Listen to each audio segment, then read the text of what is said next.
Hello everyone, welcome to our next video. और आज के वीडियो में हम बात करने वाले हैं orientation and reactivity mono substituted benzenes पे। बहुत ही इंपॉर्टेंट टॉपिक है ऑर्गेनिक केमिस्ट्री का।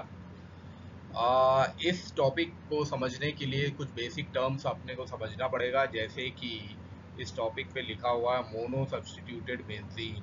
इसका मतलब क्या होगा? तो मोनो सब्स्टिट्यूटेड बेंजीन को के बारे में अगर समझना है तो इस रिंग को आप देखें। ये एक एनिलीन का कंपाउंड है, ठीक है। इसमें अमाइन ग्रुप जुड़ा हुआ है। या फिर मैं एक और बेंजीन रिंग बना देता हूँ, और इस बेंजीन रिंग में थोड़ा सा डिस्टर्ब हो गया। अभी बेंजीन रिंग बनाते हैं आराम से। तो इस बेंजीन रिंग में आप देखेंगे, अभी तो सबसे पहले ये बताओ कि क्या ये बेंजीन रिंग है? नहीं, ये बेंजीन रिंग नहीं है, ये साइक्लोहेक्सेन। बेंजीन रिंग कब होगी? जब इसके अंदर बेंजीन रिंग लगाई जाएगी, जब इसके अंदर रिंग लगाई जाएगी, डीलोकलाइज बॉन्ड लगाए जाएंगे, तब जाके ये बेंजीन रिंग। अब ये बेंजीन रिंग, अच्छा, बेंजीन में क्या होता है? बेंजीन में कार्बन के साथ हाइड्रोजन अटैच होता है। यानी बेंजीन का जो फॉर्मूला हम देखते हैं वो देखते हैं C6H6, यानी 6 कार्बन है, उनके साथ 6 हाइड्रोजन रहेंगे। तब यदि किसी एक हाइड्रोजन को कोई मॉलिक्यूल या कोई ग्रुप सब्स्टिट्यूट करे, अब यहाँ पे देखो टर्म यूज हो रही है सब्स्टिट्यूशन। यहाँ यूज हुआ है मोनो। मोनो का मतलब एक, सब्स्टिट्यूशन का मतलब इसको निकाल के इसके जगह कोई दूसरा ग्रुप जुड़ जाए। जैसे कि मान लो फुटबॉल का मैच चल रहा है, फुटबॉल के मैच में एक खिलाड़ी इंजर्ड हो गया, तो इंजर्ड खिलाड़ी की जगह जो रिजर्व खिलाड़ी है उसको ले लिया जाता है, मतलब उसका सब्स्टिट्यूट ले लिया जाता है। अब वो खिलाड़ी खेलेगा उसकी जगह। तो ऐसे ही यहाँ एक हाइड्रोजन के जगह पे कोई एक ग्रुप आके जुड़ जाता है। मान लो ये ग्रुप आ गया CH3, मान लो CH3 ग्रुप आके इस पोजीशन पर जुड़ गया, पैरा पोजीशन पर जुड़ गया। तब हम इस कंपाउंड का नाम क्या बताते हैं? तब हम इस कंपाउंड का नाम बताते हैं कि भाई हमने टॉलुइन बना दिया, ठीक है ना। तब हम बोलते हैं कि टॉलुइन बन गया हमारा, यहाँ CH3 जुड़ गया। तो ये जो टॉलुइन है ये क्या है बेसिकली? ये टॉलुइन जो है ये बेसिकली मोनो सब्स्टिट्यूटेड बेंजीन है। ये कहलाएगा मोनो सब्स्टिट्यूट, क्योंकि एक हाइड्रोजन को सब्स्टिट्यूट करके ग्रुप जुड़ा है। दो हाइड्रोजन को सब्स्टिट्यूट करके ग्रुप जुड़ेगा तो वो कहलाएगा डाई सब्स्टिट्यूटेड बेंजीन। तो इस तरह से आप मोनो सब्स्टिट्यूटेड बेंजीन समझ गए। अब दूसरी टर्म इसमें क्या है? दूसरी टर्म है इसमें ओरिएंटेशन। ओरिएंटेशन का मतलब क्या होता है? तो ओरिएंटेशन जो है इसका मतलब होता है यदि कोई मोनो सब्स्टिट्यूट बेंजीन है, उस बेंजीन में अगर कोई इलेक्ट्रोफाइल आके जुड़ जाए, इलेक्ट्रोफाइल कोई अटैक कर जाए, तब इलेक्ट्रोफाइल जब उसके पास आएगा तो वो आने वाला जो इलेक्ट्रोफाइल ग्रुप है वो कहलाएगा ओरिएंटेशन। और जब वो आके जुड़ेगा तो जुड़ेगा मतलब रिएक्शन हो रही है, तो रिएक्शन हो रही है मतलब उसका कुछ ना कुछ रेट रहेगा, यानी रिएक्टिविटी होगी उसके अंदर। यानी या तो रेट ऑफ रिएक्शन स्लो होगा या फिर रेट ऑफ रिएक्शन फास्ट होगा। तो वो जो रिएक्टिविटी है, वो जो ग्रुप का आके जुड़ना है वो कहलाती है रिएक्टिविटी। तो जो ग्रुप है वो कहलाता है ओरिएंटेशन, और ग्रुप जब आके जुड़ जाता है बेंजीन में या जुड़ने की कोशिश करता है तब वो कहलाती है रिएक्टिविटी। तो हम इस टॉपिक के अंदर ओरिएंटेशन और रिएक्टिविटी यानी इलेक्ट्रोफाइल का आके जुड़ना और किस तरह से वो जुड़ रहा है उसको देखेंगे। किसके अंदर? मोनो सब्स्टिट्यूटेड बेंजीन के अंदर। तो आइए हम शुरू करते हैं। सबसे पहले मोनो सब्स्टिट्यूटेड बेंजीन के ओरिएंटेशन और रिएक्टिविटी को देखने के लिए हमको इसका थोड़ा सा इंट्रोडक्शन वाला पार्ट देखना पड़ेगा। इसमें हम बताएंगे कि जब mono substituted benzene electrophilic substitution करता है, यानी ऑलरेडी उसके पास एक ग्रुप है, और वो अब वो ग्रुप कैसा हो सकता है? वो ग्रुप ऐसा हो सकता है जो कि आने वाले ग्रुप को, जो ग्रुप आ रहा है, जो ग्रुप अटैक कर रहा है, उस ग्रुप को डायरेक्ट करेगा, उसको बताएगा कि भाई तुम आके ऑर्थो में जुड़ो, तुम आके पैरा में जुड़ो। और वो जो पैरा और ऑर्थो साइट्स है उनको एक्टिवेट कर देगा, यानी बेंजीन रिंग को वो एक्टिवेट कर देगा। तो ऐसे ग्रुप होंगे कब? जब इलेक्ट्रोफिलिक सब्स्टिट्यूशन होना है, किसके अंदर? बेंजीन के अंदर। तो यहाँ पे सब्स्टिट्यूट कौन कहलाएगा? वो जो हाइड्रोजन है ऑर्थो या पैरा पोजीशन पे जो हाइड्रोजन है वो सब्स्टिट्यूट कहलाएगा। तो ये जो इलेक्ट्रोफिलिक सब्स्टिट्यूशन होगा मोनो सब्स्टिट्यूटेड बेंजीन के अंदर, ये अलग अलग तरीके से हो सकता है। जैसे जो पोजीशन इनकमिंग ग्रुप लेने वाला है, अब यहाँ इनकमिंग जो ग्रुप है वो क्या कहलाएगा, ओरिएंटेशन। ठीक है, पहले ही हमने आपको बताया कि जो इनकमिंग ग्रुप है वो क्या कहलाता है, ओरिएंटेशन। और जो रेट होता है, जिस रेट से वो रिएक्शन होनी है या होगी, वो कहलाती है रिएक्टिविटी। तो यहाँ ओरिएंटेशन एंड रिएक्टिविटी आपको समझ में आ रहा है। तो जब जैसे इलेक्ट्रोफिलिक सब्स्टिट्यूशन होगा, जिस भी पोजीशन पर वो इनकमिंग ग्रुप जुड़ेगा, तब उससे हमको ये समझ में आएगा कि वो जो बेंजीन रिंग है उसमें सब्स्टिट्यूएंट किस तरह से जुड़ रहा है, यानी ओरिएंटेशन क्या हो रहा है और रिएक्टिविटी क्या हो रही है। तो इसके आधार पर, सब्स्टिट्यूएंट के आधार पर, यानी हर सब्स्टिट्यूएंट अलग अलग होते हैं। जैसे मैंने बताया आर्थो पैरा डायरेक्टिंग सब्स्टिट्यूएंट, ऐसे मेटा डायरेक्टिंग सब्स्टिट्यूएंट जो कि बेंजीन रिंग को डीएक्टिवेट करते हैं। ऐसे ही आर्थो पैरा डायरेक्टिंग सब्स्टिट्यूएंट होते हैं जो कि बेंजीन रिंग को भी डीएक्टिवेट करते हैं। ऑर्थो पैरा डायरेक्टिंग ग्रुप होंगे जो कि बेंजीन रिंग को एक्टिवेट करेंगे। तो ऐसे अलग अलग ग्रुप्स हैं। तो इन ग्रुप्स को इनकी सब्स्टिट्यूएंट के आधार पर 3 कैटेगरीज में बांटा गया है। पहली कैटेगरी होती है ortho para directing and activating group. नाम ही है इसका, आर्थो पैरा, यानी वो आर्थो और पैरा पोजीशन में डायरेक्ट करेंगे इलेक्ट्रोफाइल को जुड़ने के लिए, और बेंजीन रिंग को वो एक्टिवेट करेंगे। दूसरी होती है Meta directing and deactivating group, मतलब ये मेटा पोजीशन पे डायरेक्ट करेंगे जुड़ने के लिए, और ये बेंजीन रिंग को डीएक्टिवेट करेंगे। तीसरा होता है ortho para directing and deactivating group, यानी वो ऑर्थो पैरा पोजीशन पर जुड़ने के लिए डायरेक्ट करेंगे और बेंजीन रिंग को डीएक्टिवेट करेंगे। तो सबसे पहला हम देख लेते हैं ortho para directing and activating group. यदि कोई ग्रुप जो है, इस कैटेगरी वाला जो ग्रुप है जो कि आर्थो और पैरा पोजीशन पर डायरेक्ट कर रहा है इलेक्ट्रोफाइल को, वो अगर पहले से मौजूद है, इस तरह का आर्थो पैरा डायरेक्टिंग ग्रुप अगर पहले से मौजूद है, तब वो बेंजीन रिंग को इनकमिंग ग्रुप जो रहेगा, जो भी ओरिएंटेशन वाला ग्रुप जो रहेगा, वो आर्थो और पैरा पोजीशन पर उनको जुड़ने के लिए डायरेक्ट करेगा, उनको जुड़ने के लिए डायरेक्शन देगा। और ये जो बेंजीन रिंग है, जो अब ये ऐसा ग्रुप ये रखेगी, तो वो बेंजीन रिंग और रिएक्टिव हो जाएगी इलेक्ट्रोफाइल की तरफ, यानी इलेक्ट्रोफाइल को अपने साथ जोड़ने के लिए और रिएक्टिविटी शो करेगी। तो जब ये इलेक्ट्रोफाइल को अपनी तरफ जोड़ने के लिए रिएक्टिविटी शो करेगी बेंजीन खुद अपने आप में, तब इसको हम बोलेंगे, और ये किसके कारण कर रही है, वो आर्थो पैरा डायरेक्टिंग ग्रुप के कारण कर रही है, तो इसको हम बोलेंगे कि जो बेंजीन रिंग है वो क्या हो गई, एक्टिवेट हो गई, एक्टिवेशन आ गई। तो ऐसे कौन कौन से ग्रुप हैं जिनकी वजह से बेंजीन रिंग एक्टिवेट हो जाती है, तो इनके एग्जांपल है NR2, NHR, NH2 जैसे एनिलीन में होता है, OH group, OR group, NH3OR group, COOR group, SR group, alkyl group और एराइल ग्रुप। ये सारे ग्रुप जो होंगे ये आर्थो पैरा डायरेक्टिंग ग्रुप होंगे और बेंजीन रिंग को ये एक्टिवेट करेंगे, यानी बेंजीन रिंग खुद इलेक्ट्रोफाइल को अपने साथ जुड़ने के लिए रेडी हो जाएगी। दूसरा जो हमारा कैटेगरी है वो है Meta directing and deactivating group. इस तरह का ग्रुप अगर बेंजीन रिंग में जुड़ा होगा जो कि मेटा डायरेक्टिंग ग्रुप है, तो ये क्या करेगा, ये आने वाले जो इलेक्ट्रोफाइल है वो उनको मेटा पोजीशन पर अटैच होने के लिए डायरेक्ट करेगा, उनको मेटा पोजीशन पर अटैच होने के लिए निर्देशित करेगा। और जो बेंजीन रिंग है इस तरह का जब ग्रुप रखेगी, कौन सा, मेटा डायरेक्टिंग ग्रुप जब रखेगी, तब वो लेस रिएक्टिव रहेगी इलेक्ट्रोफाइल की तरफ, यानी इलेक्ट्रोफिलिक सब्स्टिट्यूशन वो कम शो करेगी। तब इस कंडीशन में जब वो इलेक्ट्रोफिलिक सब्स्टिट्यूशन कम शो करेगी, तब इसको हम बोलेंगे जो बेंजीन रिंग है वो डीएक्टिवेटेड हो गई है, यानी वो बेंजीन रिंग डीएक्टिवेटेड कहलाएगी।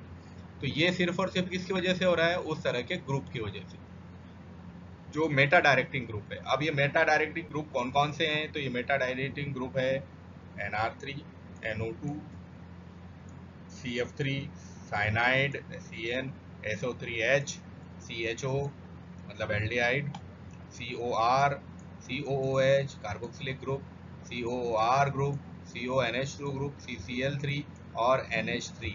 ये सारे ग्रुप जो होते हैं ये मेटा डायरेक्टिंग ग्रुप कहलाते हैं और ये इलेक्ट्रोफिलिक सब्स्टिट्यूशन होने से रोकते हैं, यानी बेंजीन को जो है वो डीएक्टिवेट कर देते हैं। तो बेंजीन इलेक्ट्रोफिलिक सब्स्टिट्यूशन होने से यानी कम सब्स्टिट्यूशन होगा या नहीं होगा उसके अंदर। फिर तीसरी कैटेगरी आती है ortho para directing and deactivating group. Ortho para directing and deactivating group में क्या हो जाएगा, इसमें यदि हैलोजन्स हो, फ्लोरीन, क्लोरीन और आयोडीन, इनके जैसे अगर हैलोजन होंगे जो कि ऑर्थो और पैरा डायरेक्टिंग होते हैं, लेकिन ये बेंजीन रिंग को डीएक्टिवेट कर देते हैं, यानी इलेक्ट्रोफिलिक सब्स्टिट्यूशन करने के लिए ये डीएक्टिवेट कर देते हैं, तब ऐसे अगर फ्लोरीन, क्लोरीन, आयोडीन जुड़े होंगे तो वो बेंजीन रिंग क्या करेगा, वो इलेक्ट्रोफिलिक सब्स्टिट्यूशन शो नहीं करेगा। तब ऐसी कंडीशन में हम इसे बोलते हैं ortho para directing and deactivating group. तो तीन कैटेगरीज में डिवाइड किया गया है।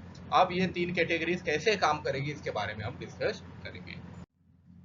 तो ओरिएंटेशन और रिएक्टिविटी को एक्सप्लेन हम करते हैं, तो इसके एक्सप्लेन के लिए हमने सबसे पहले हमने लिया है चार्ज डिस्ट्रीब्यूशन के आधार पर एक्सप्लेनेशन, यानी हम सबसे पहले इसको चार्ज के डिस्ट्रीब्यूशन के आधार पर एक्सप्लेन करेंगे। अब चार्ज का डिस्ट्रीब्यूशन कैसे होगा, इसको समझने के लिए आपको कुछ चीज़ें पहले से आनी चाहिए, जैसे कि resonance effect, mesomeric effect, inductive effect और हाइपर कॉन्जुगेशन इफेक्ट। ये चारों इफेक्ट तो आपको आने चाहिए, तब जाके आपको ये चीज़ समझ में आएगी, नहीं तो आप इसी में घूमते रह जाओगे कि रेजोनेंस इफेक्ट क्या है, प्लस आर क्या है, प्लस एम क्या है, माइनस आई क्या है, प्लस आई क्या है, इसी में घूमते रह जाओगे। तो चार्ज के आधार पर, चार्ज डिस्ट्रीब्यूशन के आधार पर एक्सप्लेन करेंगे तो सबसे पहले आएगा ortho para directing and activation group. तो अब ऑर्थो पैरा डायरेक्टिंग ग्रुप अगर जुड़े हुए हैं बेंजीन के अंदर पहले से, तब क्या होगा, तो जब मोनो सब्स्टिट्यूटेड बेंजीन रिंग के अंदर ऐसे एटम जो कि डायरेक्टली अटैच है रिंग के साथ, उनके पास एक लोन पेयर इलेक्ट्रॉन रहता है। जैसे मान लो NH2 ग्रुप जुड़ा हुआ है तो उसके पास एक लोन पेयर ऑफ इलेक्ट्रॉन रहेगा। ये जो इलेक्ट्रॉन डेंसिटी है ऑर्थो और पैरा पोजीशन पर इंक्रीज हो जाती है कॉन्जुगेशन के कारण, क्योंकि डबल बॉन्ड है, डबल बॉन्ड की वजह से कॉन्जुगेशन होगा, कॉन्जुगेशन के कारण ये जो इलेक्ट्रॉन डेंसिटी है ऑर्थो और पैरा पोजीशन पर क्या हो जाएगी, बढ़ जाएगी, यानी प्लस आर और प्लस एम इफेक्ट यहाँ पे काम करेगा। तो अगर हम इन स्ट्रक्चर को देखें, अब यहाँ ये स्ट्रक्चर देखिए, आप देख रहे हैं कि ये एनिलीन का स्ट्रक्चर है, यहाँ पे नाइट्रोजन के पास एक लोन पेयर है। अब ये लोन पेयर क्या करेगा, ये चार्ज डिस्ट्रीब्यूट करेगा। तो चार्ज जब डिस्ट्रीब्यूशन होगा तो लोन पेयर यहाँ पे एक डबल बॉन्ड का फॉर्मेशन करेगा, जैसे कि यहाँ दिखाई दे रहा है आपको। और इस नाइट्रोजन के ऊपर क्योंकि वैलेंसी अब हो गई है ज़्यादा, नाइट्रोजन की वैलेंसी होनी चाहिए 3, हो गई 4, तब यहाँ पे इसके वैलेंसी को शो करने के लिए हमने एक पॉजिटिव चार्ज लगा दिया, पॉजिटिव चार्ज लग जाएगा। अब जैसे ही यहाँ बॉन्ड फॉर्म होगा तो ये वाला जो बॉन्ड है वो ब्रेक हो जाएगा और ये बॉन्ड ब्रेक होकर अपनी पोजीशन चेंज करेगा। तो अब ये बॉन्ड ब्रेक हो गया, अब बॉन्ड ब्रेक हो गया तो यहाँ पे बन गया एक लोन पेयर, और लोन पेयर जो है अब वो रोटेट करता जाएगा। तो सेकेंड वाले स्ट्रक्चर में आप देखें लोन पेयर का फॉर्मेशन हो गया है और ये लोन पेयर जो है वो रोटेट करता जा रहा है। थर्ड वाले स्ट्रक्चर में आप देखिए, ये स्ट्रक्चर्स को 1, 2, 3 से भी हमने दिखा दिया है, तो इससे ताकि आपको आसानी हो जाए, क्योंकि यहाँ पे हमने जिक्र किया है कि स्ट्रक्चर सेकेंड और फोर्थ, तो स्ट्रक्चर सेकेंड और फोर्थ को आपको बड़े ध्यान से देखना है, क्योंकि यही आपको बताएंगे कि किस तरह से चार्ज डिस्ट्रीब्यूशन इस एनिलीन के अंदर हो रहा है।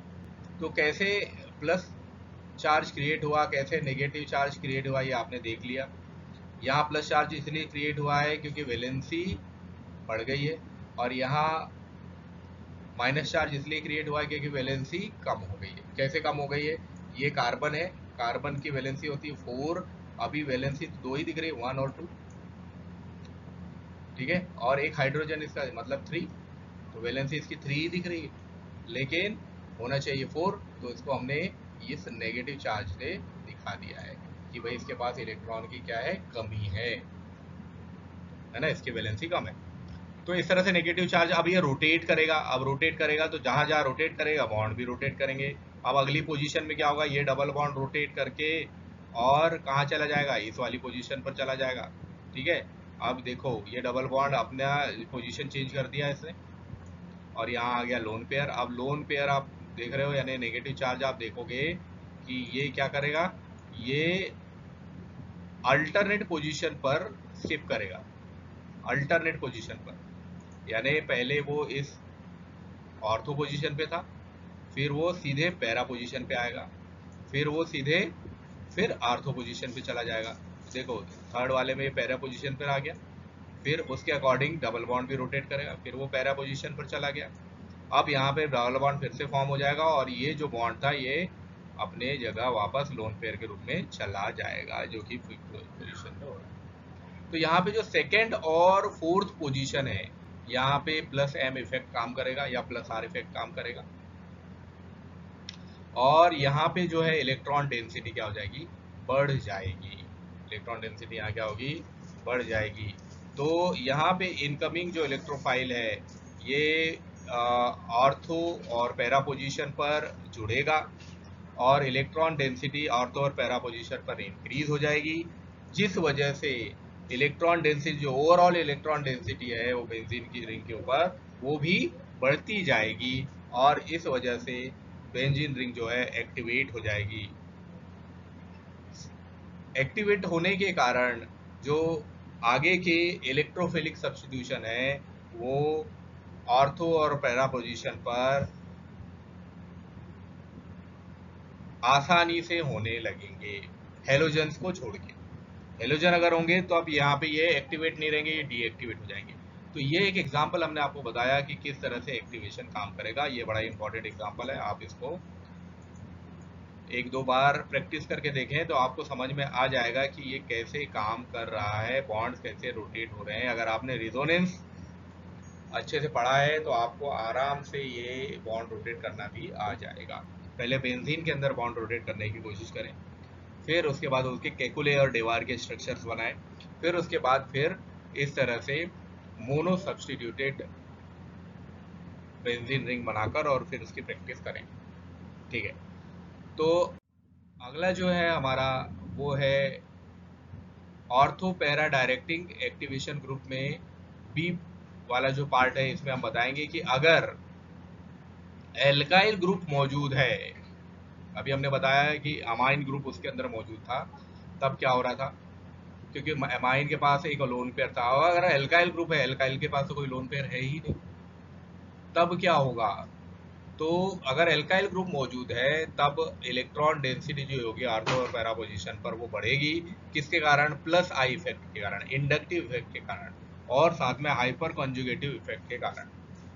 तो ऑर्थो और पैरा डायरेक्टिंग एक्टिवेशन ग्रुप जो है एल्काइल ग्रुप, इस तरह से आप देखोगे कि यहाँ पे जो हाइड्रोजन का एक बॉन्ड है वो ब्रेक होगा और वो हाइड्रोजन का बॉन्ड ब्रेक होके कार्बन के ऊपर एक प्लस चार्ज आ जाएगा और इस तरह से यहाँ वाला जो बॉन्ड है वो ब्रेक होगा और वो ब्रेक होके एक माइनस चार्ज कार्बन के ऊपर आ जाएगा। अब प्लस चार्ज और माइनस चार्ज क्यों आ रहे हैं, इसके पहले वाले में मैंने बताया है, जब हम एनिलीन की बात कर रहे थे तब मैंने आपको बताया था कि क्यों प्लस और माइनस चार्ज आ रहे हैं। अब यहाँ पे रोटेशन आप देखेंगे कि ऑर्थो और पैरा पोजीशन पर रोटेशन हो रहा है, मतलब इलेक्ट्रॉन डेंसिटी यहाँ बढ़ रही है, माइनस का मतलब है लोन पेयर यहाँ पे घूम रहा है, तो इलेक्ट्रॉन डेंसिटी यहाँ पे बढ़ रही है।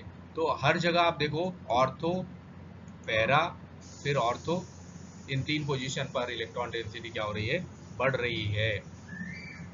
तो एराइल ग्रुप में भी ऑर्थो और पैरा डायरेक्टिंग एक्टिवेशन ग्रुप होते हैं, एराइल ग्रुप भी, और ये भी क्या करते हैं, इलेक्ट्रॉन डेंसिटी को ऑर्थो और पैरा पोजीशन पर बढ़ाते हैं। तो ये एराइल ग्रुप्स की बात कर रहे हैं। अब ये दो एराइल ग्रुप आपस में जुड़े हुए हैं। अब ये जो एराइल ग्रुप्स हैं, देखिए यहाँ पे केटायन का फॉर्मेशन हो गया, यहाँ पे एनायन का फॉर्मेशन हो गया, तो इस वजह से यहाँ बीच में डबल बॉन्ड फॉर्म हो गया है। ठीक है, और अब ये जो केटायन तो वहीं रहेगा लेकिन एनायन घूमता रहेगा, और एनायन घूम के कहाँ कहाँ जाएगा, वो पहले ऑर्थो पोजीशन पर जाएगा, फिर वो पैरा पोजीशन पर, मेटा पोजीशन पे नहीं जा रहा है वो, है ना, इसलिए इनको ऑर्थो पैरा डायरेक्टिंग ग्रुप कहा गया है, क्योंकि ये ऑर्थो और पैरा पोजीशन पर ही ये इलेक्ट्रोफिलिक सब्स्टिट्यूशन को करवाते हैं और बेंजीन को एक्टिवेट करते हैं। ठीक है, तो इस तरह से आप देख रहे हैं। तो ये बड़ा ही इजी लग रहा होगा अभी करने में, एक दो बार और प्रैक्टिस करिए, बिल्कुल आपको एक झटके में समझ में आ जाएगा। चलिए, फिर नेक्स्ट आता है हमारा Meta directing and deactivating group. अब मेटा डायरेक्टिंग ग्रुप, तो आप उसके एग्जांपल्स देखो कि मेटा डायरेक्टिंग ग्रुप कौन कौन से हैं। तो उनमें से एक एग्जांपल NO2 का था। यहाँ पे हमने NO2 वाला एग्जांपल यानी नाइट्रोबेंजीन को हमने लेकर यहाँ पे काम किया है। तो इसमें क्या हो रहा है कि जो मेटा डायरेक्टिंग ग्रुप रहेगा वो पहले तो क्या करता है, बेंजीन रिंग को डीएक्टिवेट कर देता है। यानी इलेक्ट्रोफाइल को मेटा पोजीशन पर जुड़ने के लिए डायरेक्ट तो करेगा, लेकिन बेंजीन रिंग को क्या कर देगा, वो डीएक्टिवेट कर देगा कि भाई तुमको जोड़ना नहीं है, यानी दोगला काम कर रहा है। तो जब कोई की एटम जो है वो मोर यानी ज्यादा इलेक्ट्रोनेगेटिव एटम जो है जब वो जुड़ा रहेगा, अब वो कहीं भी जुड़े, चाहे पैरा पोजीशन पे जुड़े चाहे ऑर्थो पोजीशन पे जुड़े, कहीं पे भी जुड़ेगा, लेकिन वो इलेक्ट्रोफाइल को मेटा पोजीशन पे जुड़ने के लिए निर्देशित करेगा। तो अगर ऐसा कोई इलेक्ट्रोनेगेटिव एटम डबल या ट्रिपल बॉन्ड से जुड़ा हुआ है, तब ये इलेक्ट्रॉन्स को जो है ऑर्थो और पैरा पोजीशन वाले इलेक्ट्रॉन को अपनी तरफ अट्रैक्ट करता है, यानी कॉन्जुगेशन को अपनी तरफ अट्रैक्ट करता है, जो कि -R या -M इफेक्ट शो करता है, माइनस रिजोनेंस या फिर माइनस मेसोमेरिक इफेक्ट शो करता है। जैसा कि आप इस वाली पोजीशन में और इस वाली पोजीशन में देख सकते हैं, यानी 8th वाली और 10th वाली पोजीशन में आप देख सकते हैं कि किस तरह से ये जो नाइट्रोजन है ये अट्रैक्ट कर रहा है। अब नाइट्रोजन क्या है, इलेक्ट्रोनेगेटिव एलिमेंट है, तो ये क्या कर रहा है, अट्रैक्ट कर रहा है इलेक्ट्रॉनों को अपनी तरफ। कहाँ के इलेक्ट्रॉनों को, ऑर्थो और पैरा पोजीशन के इलेक्ट्रॉन्स अपनी तरफ अट्रैक्ट कर रहा है। तब जो मेटा पोजीशन है जो होती है वो उसकी इलेक्ट्रॉन डेंसिटी बढ़ जाती है। अब मेटा पोजीशन की जो इलेक्ट्रॉन डेंसिटी क्या हो जाएगी, बढ़ जाएगी। और जब मेटा पोजीशन की इलेक्ट्रॉन डेंसिटी बढ़ जाएगी, तब जो इनकमिंग इलेक्ट्रोफाइल है वो मेटा पोजीशन पर आके जुड़ सकता है। पर इलेक्ट्रॉन डेंसिटी जो है ऑर्थो और पैरा पोजीशन पर डिक्रीज हो गई है। अब इलेक्ट्रॉन की जो डेंसिटी है ऑर्थो और, देख रहे हैं क्यों डिक्रीज हो रही है, क्योंकि देखो यहाँ पे प्लस चार्ज रोटेट कर रहा है, इसके पहले क्या हो रहा था, माइनस चार्ज रोटेट कर रहा था। माइनस चार्ज का मतलब लोन पेयर रोटेट कर रहा था, प्लस चार्ज का मतलब इलेक्ट्रॉन डिफिशियंस यानी इलेक्ट्रॉन नहीं है वहां पे। अब ये रोटेट कर रहा है, अब ये रोटेट कर रहा है, इसका मतलब इलेक्ट्रॉन ऑर्थो पैरा इन पोजीशंस पर क्या रहेगा, इलेक्ट्रॉन्स की कमी रहेगी, डिक्रीज हो जाएंगे। अब जब इलेक्ट्रॉन ऑर्थो और पैरा पोजीशन पर डिक्रीज हो गए हैं, तो इलेक्ट्रॉन डेंसिटी जो है बेंजीन रिंग की वो भी डिक्रीज हो गई ओवरऑल। इस वजह से जो बेंजीन रिंग है वो क्या हो गया, डीएक्टिवेटेड हो गया, यानी इलेक्ट्रोफिलिक सब्स्टिट्यूशन ज्यादा डिफिकल्ट हो गया। मेटा डायरेक्टिंग ग्रुप के कारण इलेक्ट्रोफिलिक सब्स्टिट्यूशन जो है वो डिफिकल्ट हो गया मेटा पोजीशन पर। तो ये रीजन है मेटा पोजीशन पर इलेक्ट्रोफिलिक सब्स्टिट्यूशन का ना होना। फिर हम आते हैं मेटा डायरेक्टिंग डीएक्टिविटी ग्रुप का एक और एग्जांपल हम लेते हैं NR3 ग्रुप। और NR3 में आप देखोगे कि मेटा ओरिएंटेड, अब मेटा पोजीशन का आपको पता चल गया काम क्या है कि ये क्रिएट करता है -M या -R इफेक्ट, है ना। तो -I इफेक्ट भी यहाँ पे आपको दिखाई देगा। अब NR3 में आप देखो फिर से इलेक्ट्रोनेगेटिव एटम यहाँ पे जुड़ा हुआ है। इलेक्ट्रोनेगेटिव एटम का काम है कि अपने इलेक्ट्रॉन्स को अपनी तरफ अट्रैक्ट करना, ठीक है। अब ये जो है अपनी तरफ अट्रैक्ट करेगा। अब आपको लगेगा कि एनिलीन में भी तो इलेक्ट्रोनेगेटिव एटम है, लेकिन वहां पे उसके पास एक लोन पेयर था ऑलरेडी, और वो लोन पेयर वो डोनेट करता था। यहाँ पे ये क्या कर रहा है, ये अपनी तरफ अट्रैक्ट कर रहा है। तब पॉजिटिवली चार्ज जो की एटम है जैसे कि NR3 NH3, अब ये इनके ऊपर क्या है, पहले से पॉजिटिव चार्ज है, यानी पहले से ये इलेक्ट्रॉन कैसे हैं, डिफिशियंट है, मतलब इनके पास इनकी जो वैलेंसी है वो तो फुलफिल है और एक्स्ट्रा इलेक्ट्रॉन इनके पास, तो ये इलेक्ट्रॉन को डोनेट नहीं कर सकते। ठीक है, तो ये पॉजिटिवली चार्ज जो भी एटम्स होते हैं ये दूसरे इलेक्ट्रॉन को अपनी तरफ अट्रैक्ट करते हैं, तो वो ऑर्थो और पैरा पोजीशन वाले इलेक्ट्रॉन्स को अपनी तरफ अट्रैक्ट करते हैं, जो कि स्ट्रॉन्ग इंडक्टिव इफेक्ट के कारण ऐसा हो पाता है। और इंडक्टिव इफेक्ट कौन शो करता है, तो इंडक्टिव इफेक्ट शो करते हैं इलेक्ट्रोनेगेटिव एलिमेंट। इंडक्टिव इफेक्ट कब आप पढ़ोगे तो आपको समझ में आ जाएगा। तो यहाँ पे आप देखो इस रिएक्शन के अंदर Nr3 जो है वो पॉजिटिवली चार्ज जो है वो इलेक्ट्रॉन्स को अपनी तरफ अट्रैक्ट कर रहा है, और अट्रैक्ट करने के कारण यहाँ एक पॉजिटिव चार्ज ऑर्थो पोजीशन पर बन गया है। अब ये पॉजिटिव चार्ज जो है वो रोटेट करेगा, ऑर्थो पैरा फिर ऑर्थो, इस तरह से रोटेट करेगा, और जहाँ जहाँ रोटेट करेगा वहाँ पे इलेक्ट्रॉन डेंसिटी को कम करेगा, इलेक्ट्रॉन कम हो जाएंगे, और माइनस चार्ज तो इलेक्ट्रॉन डेंसिटी बढ़ाता है। तो इलेक्ट्रॉन डेंसिटी कम होने से जो बेंजीन है वो पूरा ओवरऑल बेंजीन के ऊपर इलेक्ट्रॉन डेंसिटी कम दिखाई देगी, और बेंजीन जो हो जाएगा वो डीएक्टिवेट हो जाएगा, यानी वो मेटा पोजीशन पर अब ग्रुप्स को जोड़ नहीं पाएगा। तो मेटा डायरेक्टिंग या डीएक्टिवेटिंग नेचर जो होता है वो CCl3 का भी होता है। अब CCl3 का एक एग्जांपल हमने यहाँ ले लिया है। इसमें भी आप देखेंगे कि कार्बन जो है क्लोरीन से जुड़ा हुआ है, क्लोरीन एक इलेक्ट्रोनेगेटिव एलिमेंट है, और इलेक्ट्रोनेगेटिव एलिमेंट्स की वजह से कार्बन के ऊपर जो है इस तरह से नेगेटिव चार्ज आ गया है। अब ये क्या कर रहा है, ये इलेक्ट्रॉन्स को अपनी तरफ अट्रैक्ट कर रहा है, और इस तरह से पॉजिटिव चार्ज क्रिएट हो गया ऑर्थो पोजीशन पर, ऐसे ही वो पैरा पोजीशन पर क्रिएट हो गया। तो इस तरह से प्लस चार्ज जो है रोटेट कर रहा है, और इस वजह से इलेक्ट्रॉन डेंसिटी कम हो रही है ऑर्थो और पैरा पोजीशन पर, और माइनस आई इफेक्ट के कारण जो है, और हाइपर कॉन्जुगेटिव इफेक्ट के कारण ऑर्थो और पैरा पोजीशन पर इलेक्ट्रॉन डेंसिटी कम हो रही है। इलेक्ट्रॉन डेंसिटी कम होने से जो बेंजीन रिंग है वो ग्रुप्स को अपनी तरफ यानी मेटा पोजीशन पर जोड़ नहीं पाएगा। तो एक और इसमें हम देख लेते हैं ortho para directing and deactivating group. अगर हेलोजन जुड़े हुए हैं फ्लोरीन क्लोरीन ब्रोमीन और आयोडीन, जो कि ऑर्थो और पैरा डायरेक्टिंग ग्रुप होते हैं, वो बेंजीन रिंग को डीएक्टिवेट कर देते हैं। आपको एक रीजन समझ में आ गया होगा बेंजीन रिंग को डीएक्टिवेट करने का, कि इलेक्ट्रॉनों की कमी है ना। तो ये भी इलेक्ट्रोफिलिक सब्स्टिट्यूशन को रोकते हैं। ये इसलिए होता है क्योंकि दो अपोजिंग इफेक्ट यहाँ काम कर रहे हैं, एक तो प्लस आर इफेक्ट भी काम कर रहा है और माइनस आई इफेक्ट भी काम कर रहा है। तो दोनों इफेक्ट जो है एक दूसरे के अपोजिट है। अब ये दोनों इफेक्ट यहाँ पे काम कर रहे हैं, तो ये क्या करते हैं, ये बेंजीन रिंग को डीएक्टिवेट का काम कर देते हैं, क्योंकि इंडक्टिव जो है इफेक्ट है वो इलेक्ट्रॉन को विड्रॉ करने का काम करेगा रिंग से, और रिजोनेंस जो है वो इलेक्ट्रॉन को डोनेट करने का काम करेगा।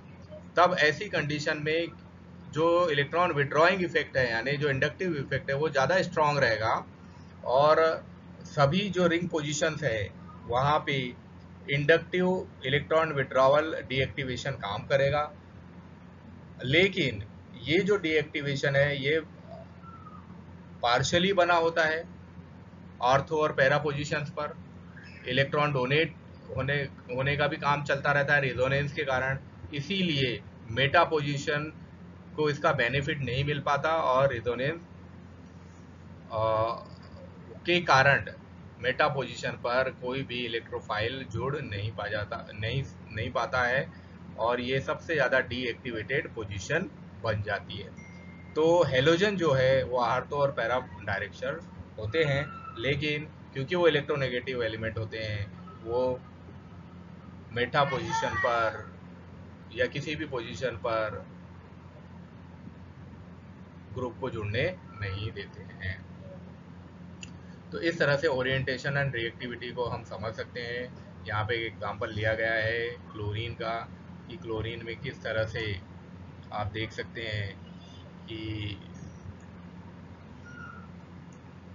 ये अब इलेक्ट्रॉन डेंसिटी तो बढ़ा रहा है, लेकिन यहाँ पे दोनों इफेक्ट काम कर रहे हैं। कौन सा इफेक्ट, प्लस आर इफेक्ट भी काम कर रहा है यहाँ पे और माइनस आई इफेक्ट भी काम कर रहा है। दोनों इफेक्ट काम करने के कारण, क्योंकि एक और तो क्लोरीन इलेक्ट्रॉन को अपनी तरफ खींच भी रहा है और दूसरा इलेक्ट्रॉन डोनेट भी हो रहा है, तो इस वजह से बेंजीन रिंग क्या हो जा रही है, बेंजीन रिंग डीएक्टिवेटेड हो जा रही है।